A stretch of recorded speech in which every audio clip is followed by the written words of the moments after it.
Hello everyone, and welcome back into my kitchen. I am so excited that you decided to join me. Come on, let's make this dish.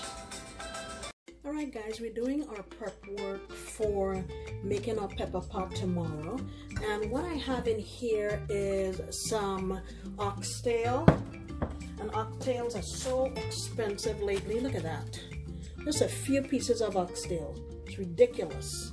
It's not even 2 pounds. And then I have beef feet or cow foot or cow feet, or cow heel, like they say back in the Caribbean. So I have these here.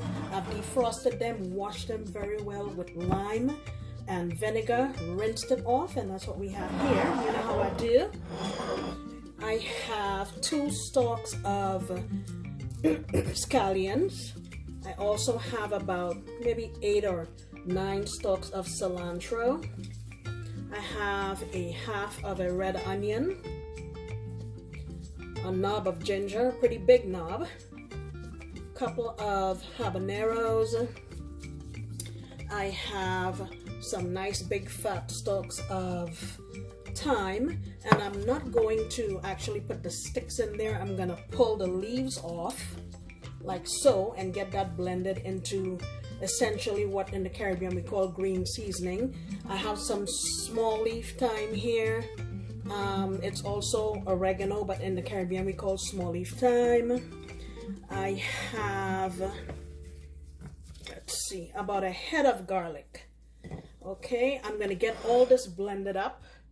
I'm also gonna add in there a tablespoon and a half of my chicken bouillon, a few cracks of pepper.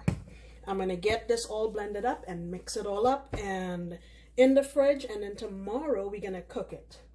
Oh, also one more thing, the Cuban oregano or broadleaf thyme, I'm gonna put that in here as well. I have it in my freezer. All right, I will see you back tomorrow. All right guys, so it's now the next day, and I have taken out my meat that we seasoned yesterday. I took it out of the fridge about an hour and a half ago, just to let it come back closer to room temperature. And I took a spoon and I scraped off most of the seasoning. You can see it here in the corner, because this meat here is a thick and very tough cut of meat, and it's going to need to cook for a while. So I want to be able to get it soft and then put more seasoning back into it. So what I'm going to do now is I have my heavy bottom pan here on my stove heating up. I'm going to get these pieces in here and get them seared off. I'll show you exactly how I'm going to do that. In the meanwhile, let me show you the other ingredients. I have about 4 cloves of garlic here that it's frozen. I had it in my freezer. I have some more thyme that we'll be using later, 1/4 of an onion, a few allspice berries, about 5 cloves, and 3 pieces of cinnamon. Thank you, Vanessa, for giving these to me. Did I say onion? Yes. Okay. So I would say the most important ingredient in making pepper pot is this Cassareep. And I was lucky I found this at the tropical market. And this is traditionally made by the Amerindians who live in Guyana. It's made from cassava that they grate and cook. They squeeze and they cook down the liquid until it comes to that consistency. All right, enough talking. Let's get this in the pot.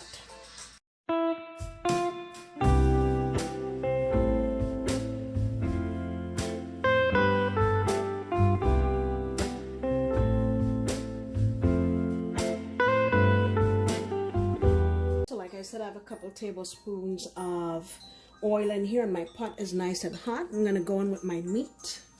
Now my oxtail, they're pretty big. You see how big this is?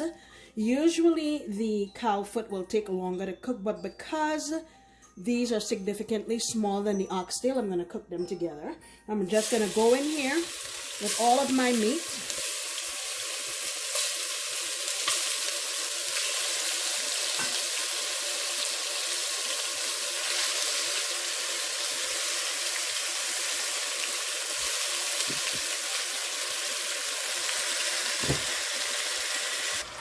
Right, so everything is in my pot. I'm just going to give it a stir. And I'm gonna let this cook here on high for maybe about 3-4 minutes. And after that, I am going to put a lid on it and allow the meat to spring its natural juices. And we'll come on back after that. You can see I saved my seasoning here to add back in later.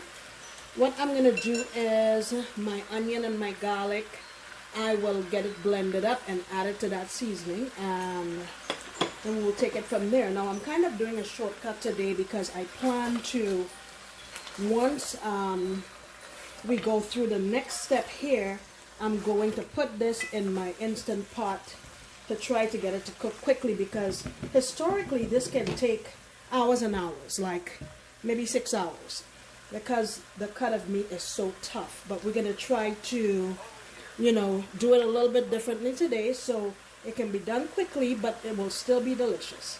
See you back. Alright, it's been a few minutes, so I'm going to lid this up. I'll take my heat back down to like medium-low and let it go here.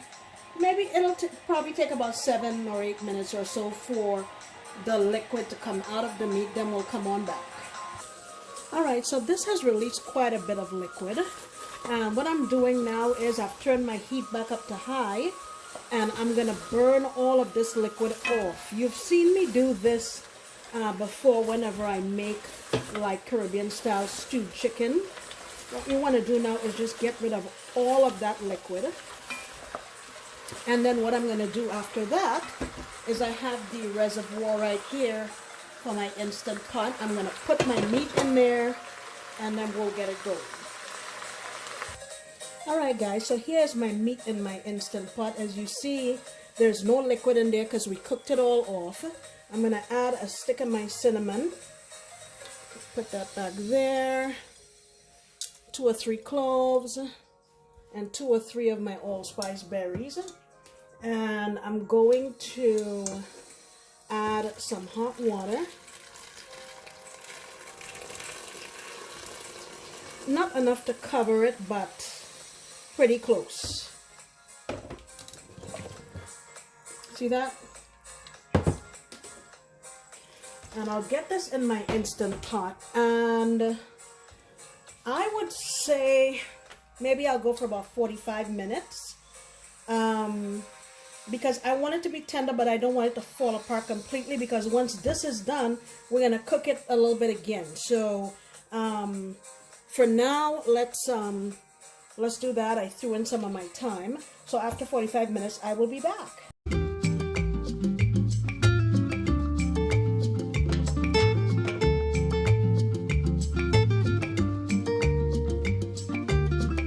Alright guys, so here is my meat after 45 minutes.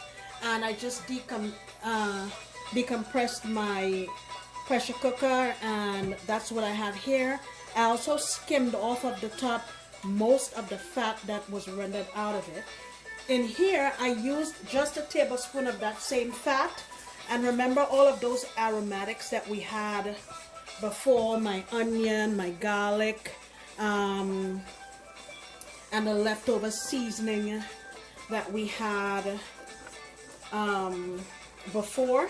So that's what I have in here. Now, full disclosure, I did not add any more garlic because I just felt like I had enough in there. So I didn't add these. I'm going to go in now and add the rest of my cinnamon. Oh my gosh, you should smell this place. So I have the rest of my cinnamon, my allspice berries. I'm going to add in my thyme and give this a mix. I'm just going to let this saute here a little bit just to cook out some of that raw flavor. Let me show you the other ingredients we have here. Now, historically, the peel of oranges are used, just a little piece like the length of your finger. They're used in this dish, but I don't have any, so I'm going to use Angostura orange bitters, which I think will go really well with this. We also have some sugar here. I have 3 tablespoons. I'm going to use 2 initially just to see if I need any more, and if I do, I will add it. I have my chicken bouillon on standby, my all-purpose seasoning, and of course we have here the Cassareep. I'm gonna say for that I'll probably to begin with use about 1/4 cup, and then add as we go if I need more. Now I also want to add here some more cracked black pepper. That's as much or as little as you want. And guys, you know, this is called pepper pot, so you know there's going to be a kick. So you can add as much or as little as you want. I'm going to add a little bit of smokiness in here by using some paprika, calling that about 1.5 tablespoons. All right, I'm going to get this all sauteed up, and then we'll come back. Okay, I've added in my meat. Now I'm going to go in with my Cassareep. I'm going to say that's about maybe 1/3 cup or so. I said 1/4 initially, but I'll say that's about 1/3. I tasted it for salt, and we can use a little salt. Then let me shake in my Angostura bitters. If you have the peel of an orange, like I said, you just want about the length of your finger. Just a few splashes of this. And in, well, I don't know if the entire Caribbean does this, but in Trinidad, Angostura bitters is often put in meats and marinades. A little bit of this just for some extra flavor. And you're going to get some salt from this as well. A little more chicken bouillon. Maybe about 1.5 teaspoons. And now going in with my sugar. I'm going to say that's a couple of tablespoons. And this dish is usually pretty dark in color. Now I tasted the Cassareep, and to me it tastes like sort of molasses with a little bit of a kick. It's like there's some kind of hot pepper in there. But anyway, so I am going to, my meat has a really good texture. I'm going to let it cook a little bit more. Maybe on a, medium. And I'll try tasting it as we go to see if I feel I need to adjust the flavors. And I will be back.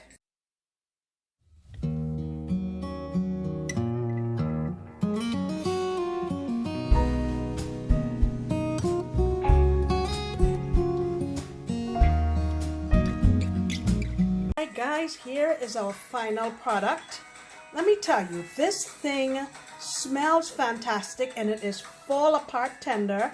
Once I got it out of my Instant Pot, I cooked it on the stove for about another 30 minutes or so, just to make sure all the flavors infuse nicely. But man, I can see why this is served at Christmas time, because it certainly is a very special dish. Guys, I hope you have a great time with your family for the holidays, and I would really appreciate it if you would come back into my kitchen, because you know I'll be making another delicious recipe. Bye!